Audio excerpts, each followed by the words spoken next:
The day a multi-million-dollar company collapsed began quietly, almost unnoticed, with a few routine emails and a handful of technicians updating their resumes. Nothing about that morning suggested what was about to happen.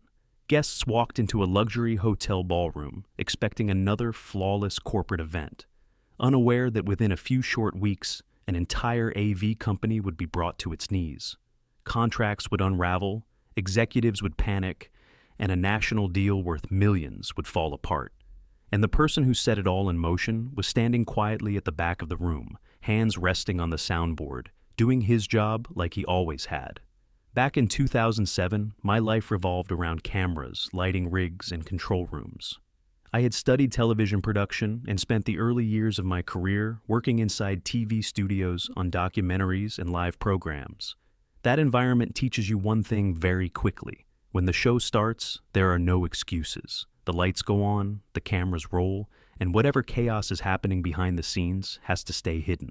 I loved that pressure. I loved solving problems in real time, and I loved being the person everyone turned to when something went wrong, and there were only seconds to fix it. Eventually, I decided to take a risk and start my own video production business. It sounded exciting in theory, but the reality was brutally expensive. Video production is not an industry you can enter cheaply. Cameras, lenses, lighting kits, editing computers. Before you can even accept your first client, you're already staring at equipment costs of more than $25,000. In the early years, my company was losing money while I slowly paid off that gear. And I needed something stable just to survive. I needed reliable income while I built my dream on the side. That opportunity came from the most prestigious hotel in my city. To protect identities, I'll simply call it Fancy Hotel. This place wasn't just upscale, it was legendary. One of the oldest hotels in the Midwest, full of marble hallways, historical charm, and massive ballrooms that hosted politicians, CEOs, and huge corporate events. If someone wanted to organize the biggest wedding or the most important conference in the state, this was where they went. In 2007, I became their new audiovisual technician.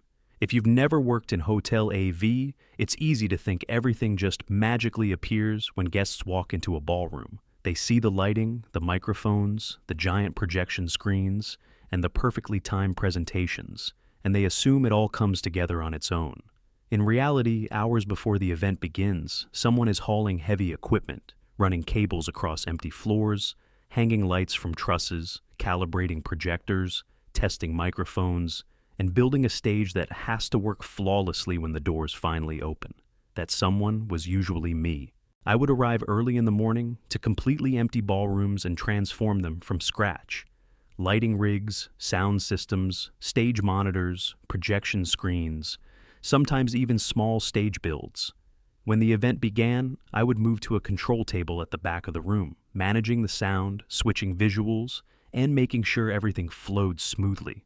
When it ended, I tore it all down again. It was exhausting work, but I loved it. My background in television gave me a huge advantage, because live events move fast and problems happen constantly. Microphones fail, presentations crash, cables get unplugged, and something always goes wrong. I had spent years fixing those problems during live broadcasts, so hotel events felt almost natural to me. Within 6 months, I was promoted to lead technician. That meant I wasn't just running events anymore. I was responsible for making sure every event in the hotel happened on time. I managed a small team of technicians and oversaw setups across multiple ballrooms at once. I'm proud to say something about those years.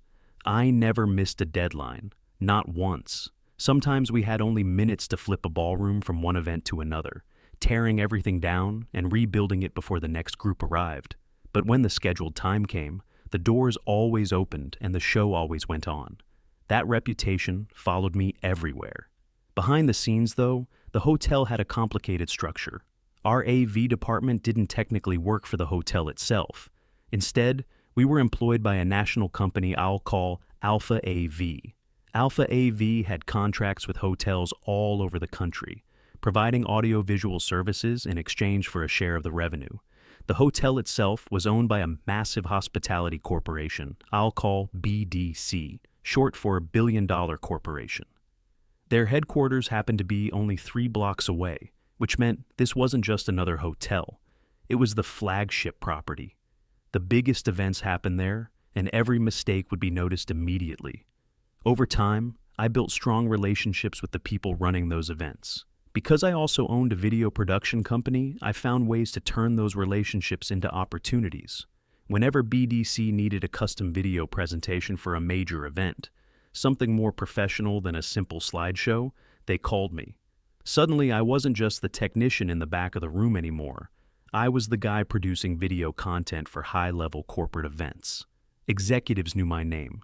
Event planners trusted me. At one point, I was even vetted by the Secret Service so I could remain in the room during a presidential visit.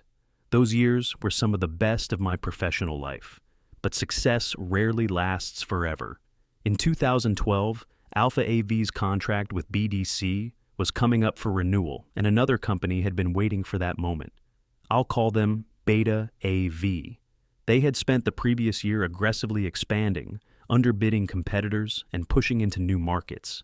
They wanted Alpha AV's territory, and they were willing to slash prices to get it. Unfortunately, it worked. BDC decided to switch, and it wasn't just a local decision. This was a national deal. Every BDC hotel in the country would drop Alpha AV and move to Beta AV. However, when it came to the flagship hotel, there was one condition written into the contract: me. BDC executives insisted I stay because I knew the clients and the clients trusted me. Keeping me would make the transition smoother. So in May of 2012, after one of the longest days of my career, I packed up 5 years' worth of Alpha AV equipment, clocked out for the final time, and then immediately clocked back in as the lead technician for Beta AV. Same ballroom, same clients. But a very different company. The first sign something was wrong came almost immediately. Beta AV brought in cheaper equipment, and far less of it. Their sound systems weren't as powerful, their lighting options were limited, and their storage plans made no sense. I had spent years organizing those storage rooms for maximum efficiency, but every time I suggested something, they corrected me. 2 months later, they quietly rearranged everything exactly the way I had originally proposed. That pattern repeated constantly. They ignored experience and then slowly copied it when things started falling apart. The real damage, though, came from their business model. Beta AV believed the way to increase profit was simple: charge more while providing less. Clients who had hosted events at the hotel for decades suddenly saw massive price increases. Then they walked into the ballroom and discovered the setup was smaller, simpler, and noticeably worse. We were overcharging and underdelivering. I tried to quietly compensate by slipping in extra equipment where I could, but the new sales director caught on quickly. If the client didn't pay for it, he said, they didn't get it. Over the next year, clients began to notice, and my reputation, the one I had spent years building, started taking damage because of decisions I couldn't control. Sales declined. Events moved to other hotels. Then the leadership change came that pushed everything over the edge. Our AV director retired, and the sales manager left shortly afterward. Their replacement combined both roles into one position. And to this day, I've never seen someone so determined to destroy their own company. His solution to declining sales was to raise prices again. His way of dealing with clients was to talk down to them. I often had to step between him and event planners during arguments just to stop him from permanently damaging relationships. The company wasn't just struggling. The person in charge was actively making it worse. Meanwhile, technicians like me felt the impact directly. As events disappeared, our hours disappeared too. Hotel AV work is completely event-based. No event means no shift. At one point, 4 full-time technicians were lucky to get 10 hours of work a week.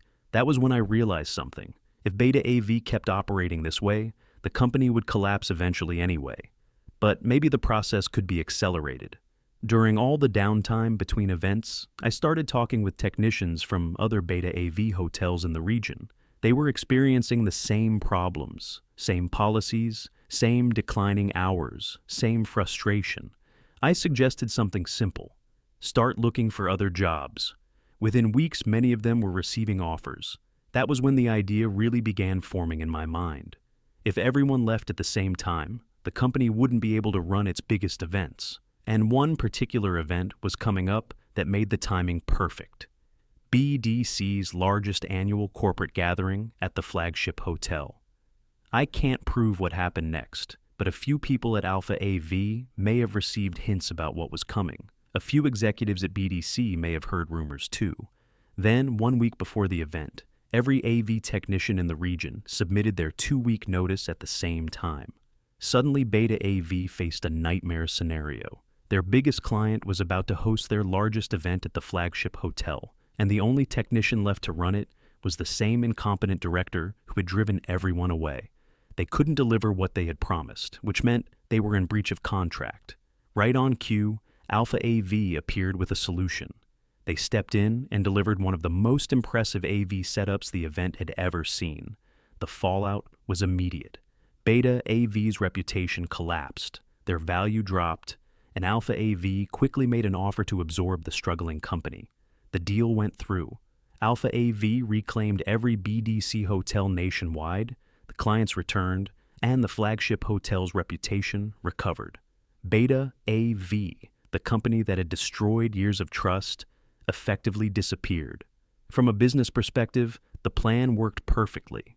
But personally, the story didn't end the way I had hoped. By staying through those final 2 years of decline, I had drained my finances trying to survive on almost no income. My car was repossessed, my condo was foreclosed, and my video production business collapsed when I was forced to sell my equipment just to get by.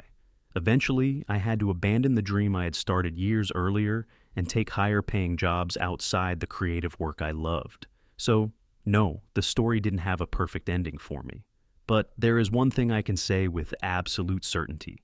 Beta AV may have taken almost everything from me, but in the end, I was the technician who brought down an entire company.